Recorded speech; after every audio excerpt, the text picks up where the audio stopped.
I found myself immersed in paperwork in the basement when the sound of familiar laughter echoed from upstairs.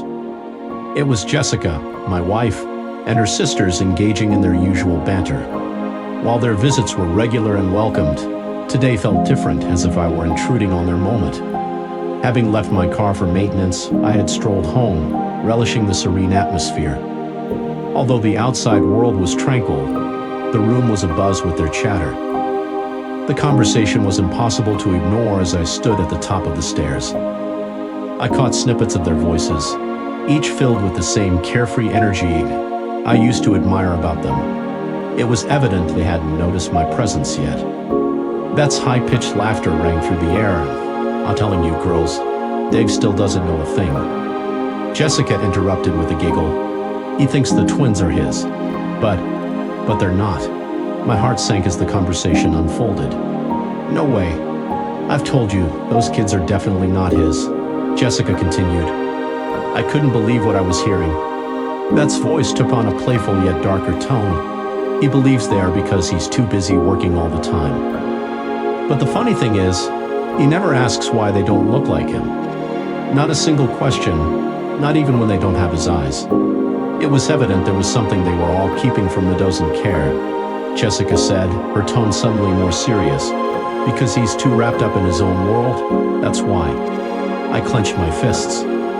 What the hell were they talking about? I knew Dave, Beth's husband, but now the words didn't make sense, like pieces of a puzzle that didn't fit. And Brad, another sister, Sarah, piped in. He's got no clue either, right? None, Jessica said with a chuckle. It's all in the details, you know. They never ask the right questions. Like, why does little Maddie look exactly like your ex-husband? But Brad still thinks she's his. I took a deep breath, trying to keep my composure. Their laughter seemed so wrong now, like it had been hiding something beneath it all along. The weight of their words sunk in as my mind raced. None of them had children with their wives. What the hell? My stomach dropped, and everything around me felt distant, as if the walls of the house were closing in. I wanted to ascend the stairs, fling open the door, and demand an explanation, but I couldn't bring myself to do it. My legs felt heavy, like lead. Instead, I remained rooted to the spot, eavesdropping on a conversation I never intended to hear. What was I listening to? I mulled over everything that had once seemed perfect and ordinary. But now, the flaws of my world were glaringly obvious. They really are oblivious, aren't they? Beth scoffed, her tone laced with contempt. And to be honest, I don't know how much longer I can pretend with Brad. A chill crept over me, a sense of betrayal, deceit, mockery at someone's expense. It felt like they were all just playing a game, and I was merely a pawn. So what's the next move? Sarah inquired, her voice softer, almost sympathetic. You have to talk to him at some point, Jess. No, not yet. Jessica shot back abruptly, her tone cutting. I can't. Not yet. Their conversation melted into silence, the echoes of laughter giving way to a darker atmosphere. As I stood motionless in the basement, my mind racing, my heart sank. I couldn't shake the feeling that I was completely unaware of the truth until that moment. As I listened to my wife and her sisters, a shocking realization dawned on me. None of them had children with their husbands. Initially, I empathized with the men, wondering how they couldn't see the deceit unfolding right in front of them. It was painful to imagine them being deceived by their own wives and brothers-in-law. The deception was heart-wrenching, and it made me feel sick to my stomach. However, as I processed the situation, a horrifying truth began to emerge. It wasn't just about the men's ignorance. The shocking revelation was that the women, including my wife, had orchestrated a manipulative game all this time. They were all involved in secret relationships with the other men in the family, my brothers-in-law. What was even more disturbing was that they meticulously ensured that none of these men fathered their own children. It wasn't just a case of infidelity. It was a sinister plot, a revelation that I never expected to uncover within my own family. The more I pondered on this, the more unnerving and unsettling the reality became. Upon reflecting on the situation, the puzzle pieces began to fall into place for me. It became apparent that my sister-in-law's children were not fathered by her husband. but rather by her brothers-in-law. Shockingly, my wife had kept this secret from me, contributing to the deception that her family had orchestrated. As I thought back, I could almost hear the echoes of their laughter, a shared secret that tainted the atmosphere of my home. My perception of Jessica shifted irreparably as I realized she had been complicit in the manipulation and betrayal alongside her sisters. The revelation extended beyond them, as even my father-in-law was involved in the scheme, unwittingly playing a role in the unsettling facade that concealed the truth about his lack of biological daughters. This elaborate ruse had been a twisted and disturbing game that had unfolded within our family, leaving me to grapple with the harsh reality of the deceit that had unfolded right under our noses. Close quotations needed at kids. After I became. Add a question mark after seen it. Add a space after the question mark following blind. And after the period following, even know I was playing. Put a period after Jessica, my wife. Add a period after breathe. Place a period after no. Add a period after dismissive. Place a period after children. Add a period after sick. A space followed by closing quotations and period after game. The most distressing part of the situation dawned on me as I stood in that cramped basement. I was married to her. The weight of her deceit and manipulation loomed large, leaving me questioning how I could have been so naive to trust her. Anger surged through me, mingled with a deep sense of betrayal and disappointment. The foundation of my belief in our relationship crumbled as I realized it was all a charade. I had devoted years to a connection I now saw was a facade, shrouded in lies and deception. The realization that my marriage and family were built on falsehoods filled me with an urgent need to take control and seek the truth. To that end, I began collecting DNA samples, driven by a resolve to uncover the reality I had long ignored. As I reflected further on the situation, I realized the extent of the complexity involved. None of the women could definitively identify the fathers of their children. They only knew that their husbands were not involved during fertile periods. They had all engaged in similar behavior, ensuring they were with someone else during those vital times. However, the actual paternity did not seem to matter to any of them. This realization chilled me to the core, and I found it difficult to even look at my own children in the same light. Though I couldn't reverse time, one thing was certain: I could not continue in a relationship built on such deception. Thus, I ceased intimate relations with Jessica. There were no arguments, complaints, or health concerns. I simply moved to another bedroom, purchased a new bed, and that was the end of it. I didn't make a spectacle of the situation, nor did I express my hurt through outbursts or accusations. When Jessica later inquired why I had distanced myself, I won't sugarcoat it. I just don't want to, I stated plainly. I had no need for a fancy excuse or elaborate story. After everything that had been revealed, I felt no obligation to explain myself further. Interestingly, she didn't press for an explanation or show much interest in the situation. It was almost as if she was relieved, as if she had more important matters to attend to that didn't involve me. Although she complained to her sisters about me moving out of the bedroom, the issue of our lack of intimacy was conspicuously absent from her discussions.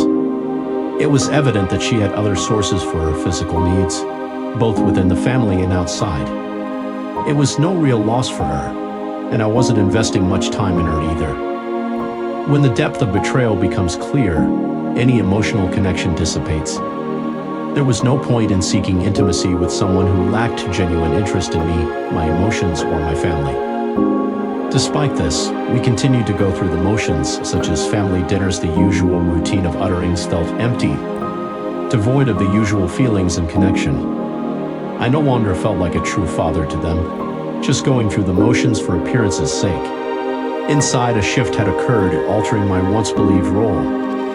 Though I could still show love to the children, it was not the same depth of love I had initially embraced. It wasn't the love I had anticipated when I embarked on this journey. Jessica appeared unaware of the intimacy that had waned. She had made her decisions long ago, leaving me to contemplate my own choices. The absence of intimacy was not the true loss. Instead, it was the erosion of trust, honesty, everything I believed we shared. In her eyes, it seemed like it didn't matter much to either of us. which was the most disheartening realization. Determined to take control of the situation, I resolved not to passively watch things unravel. I sought answers and wouldn't allow anyone to obstruct my path to clarity.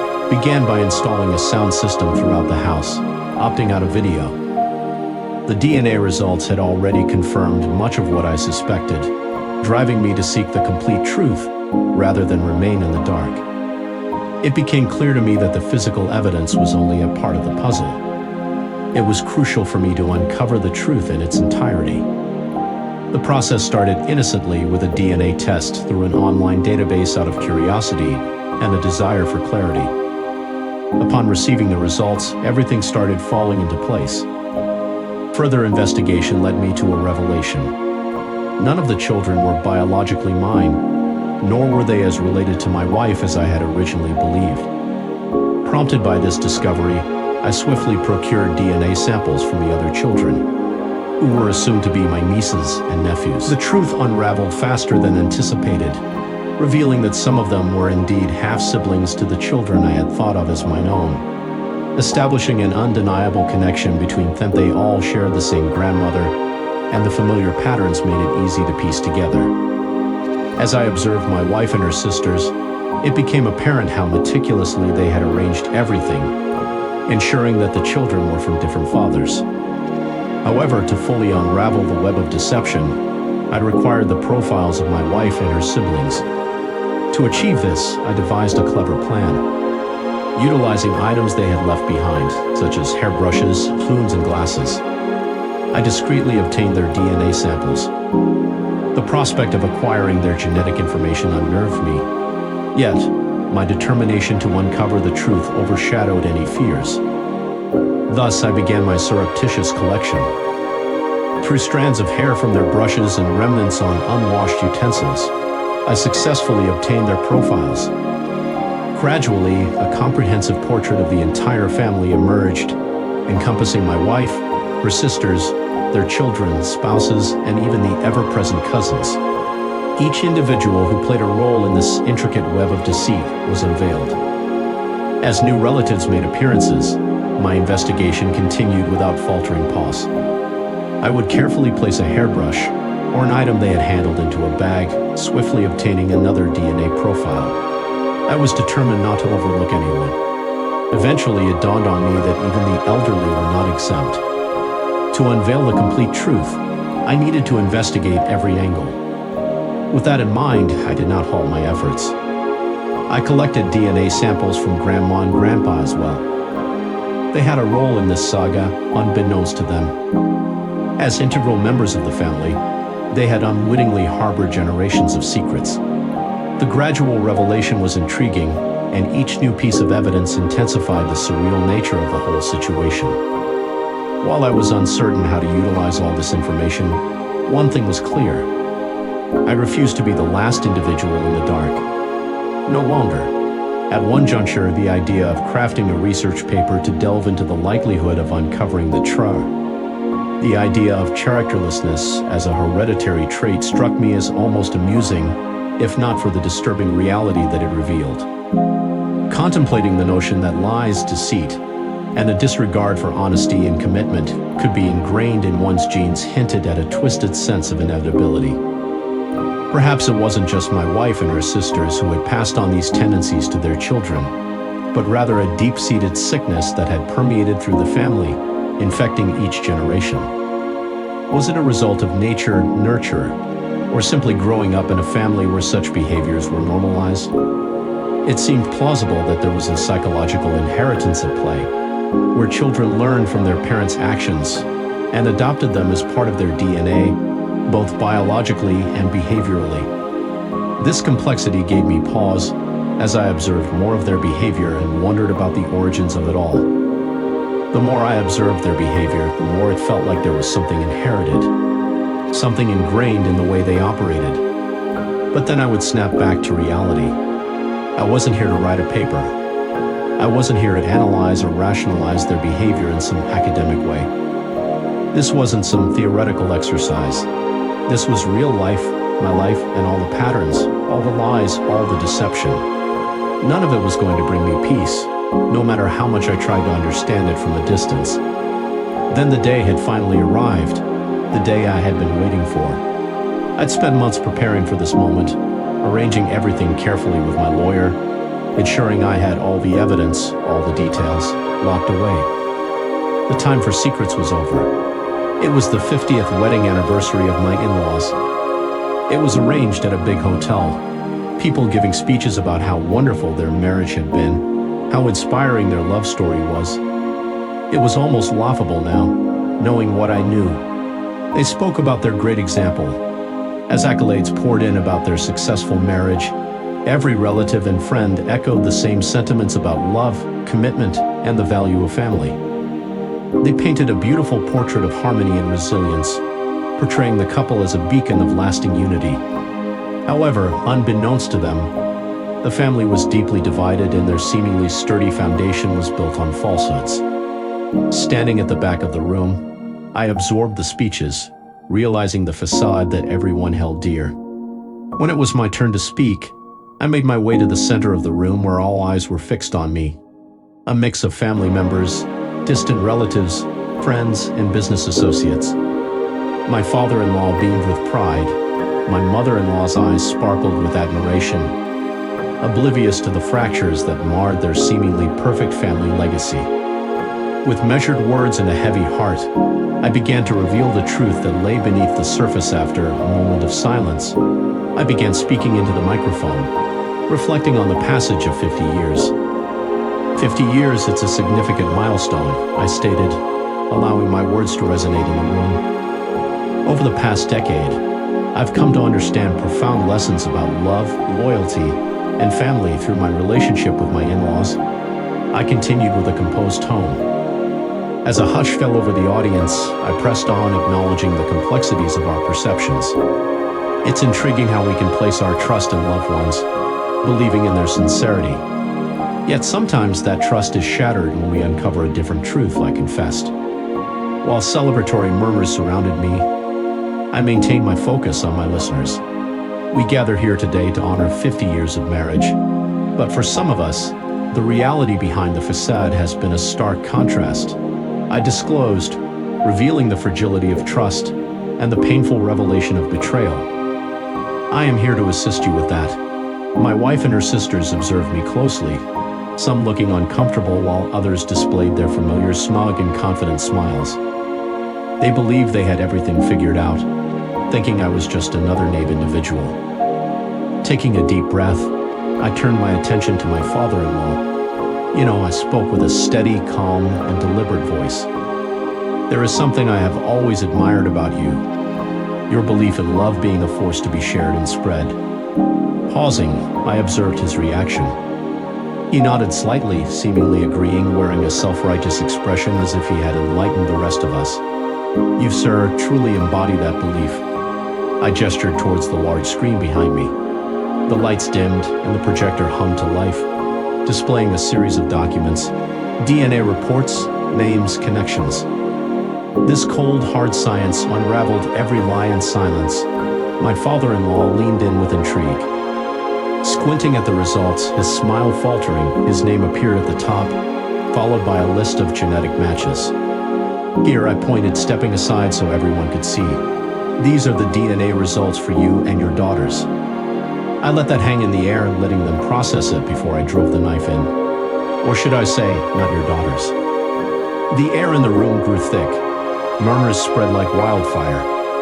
My mother-in-law's face went ghostly white, and my wife's sisters exchanged nervous glances, their perfect world crumbling before them. You see, I said, this man, the one we've all gathered here to celebrate, has spent his life believing and sharing love. And in return, his wife has been more than willing to share hers as well. I turned to my father-in-law. Tell me, sir, I asked, my voice dripping with mock curiosity, how does it feel knowing that, after 50 years of marriage, not a single one of your daughters is actually yours? The silence was deafening. Then, for the first time that night, my mother-in-law's face contorted in a way that was unfamiliar to me. Her mouth opened slightly, but no words escaped. I observed my spouse's distressed gaze, searching for a response or denial that never came. I turned my attention back to the gathered crowd and revealed that the situation didn't stop there. I shared that my wife had adopted her mother's beliefs and disclosed another unexpected revelation. With another click, a new set of DNA results appeared on the screen, this time showing my children. Or rather, the children I had thought were mine. As I glanced at my wife, I saw the color drain from her face, her expression morphing into disbelief. Despite her attempt to speak my name, I silenced her with a sharp gesture, indicating the damning evidence on the screen. I declared to the audience that my beloved children, whom I had cared for and sacrificed for, were not biologically mine.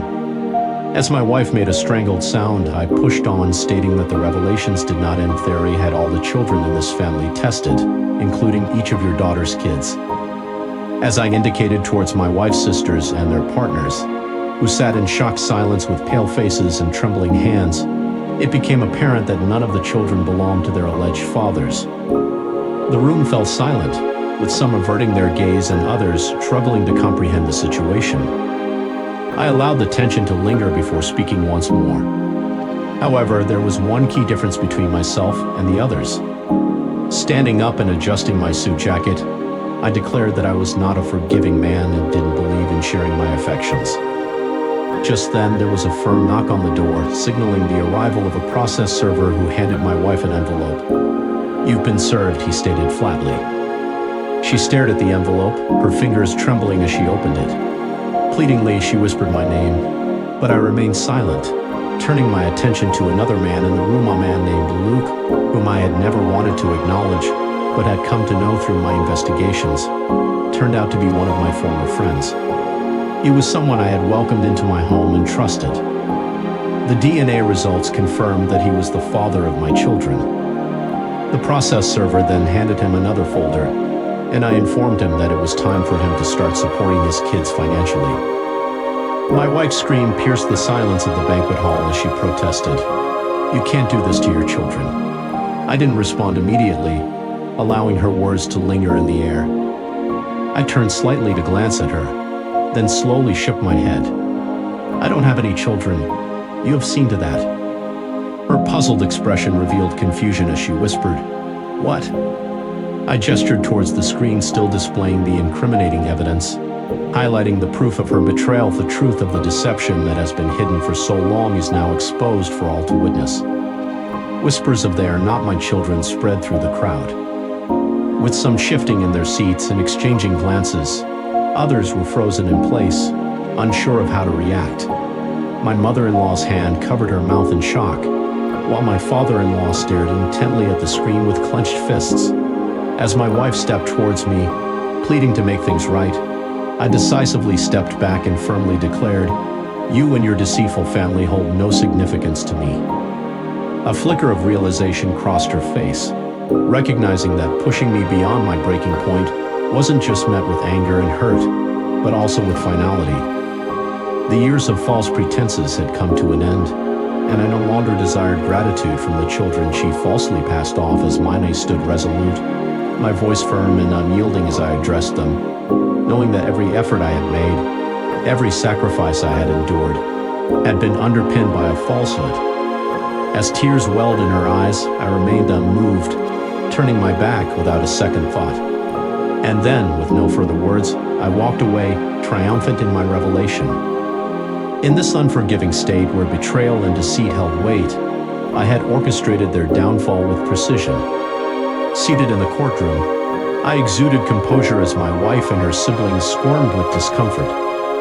The judge meticulously reviewed the evidence, the incriminating audio recordings, the irrefutable DNA reports, and the repugnant conversations that had taken place in the sanctity of my own home. In a display of incredulity, he shook his head in disdain as he addressed them. "You and your sisters," he chastised with disdain, "knowingly perpetrated deception upon your husbands, fathering children with other men." My wife's lawyer tried to object, but the judge wasn't having it. "Sit down, counselor," he snapped, before looking back at my wife. "I've seen a lot in my years on this bench, but this level of deception, this calculated cruelty, is rare." I sat back and watched the reality sink in. The court awarded me 90% of our assets. Everything we built together, mine. The house, mine. The cars, mine. The vacation home her family loved, mine. And that was just the start. Next came the fathers, the real ones. See, those idiots had no idea they had kids.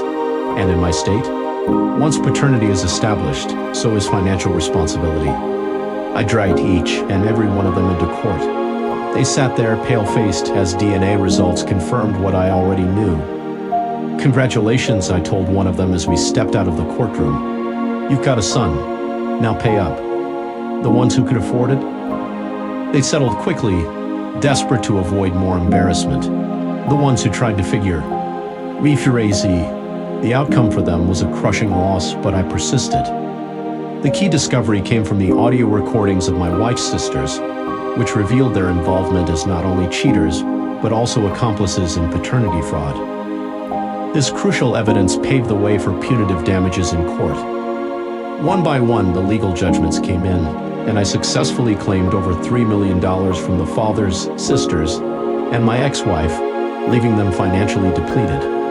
I was strategic in my approach, having prepared by cashing out my life insurance, borrowing heavily against my home, maxing out credit cards, draining my 401k, using my vacation payout, and selling off all my stocks. By maximizing every financial resource available, I was able to amass another $1 million in a fund. With my accounts healthy and no remaining attachments, I made the decision to leave the country for a fresh start.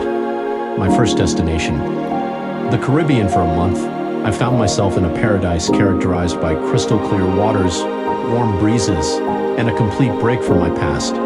Each morning, I awoke to the soothing sound of waves crashing nearby. Savoring my coffee on the balcony of a beachfront villa, I witnessed the awe-inspiring sunrise above the ocean, a moment devoid of deceit and betrayal, filled only with tranquility. As evening fell, I relaxed in a beachside bar, enjoying Rama's live music filled the air. The locals were welcoming, the tourists came and went, and my anonymity provided a sense of ease. Yet the allure of the island began to wane, prompting me to seek more.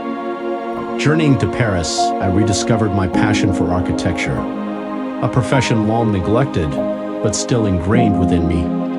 Within the city's blend of old-world allure and fresh opportunities, I found my place. Now my evenings are spent in the park, observing pigeons squabble over breadcrumbs, finding a peculiar delight in their tiny skirmishes. Life is simple, genuine, and intuitive now, far from the deceit of the past.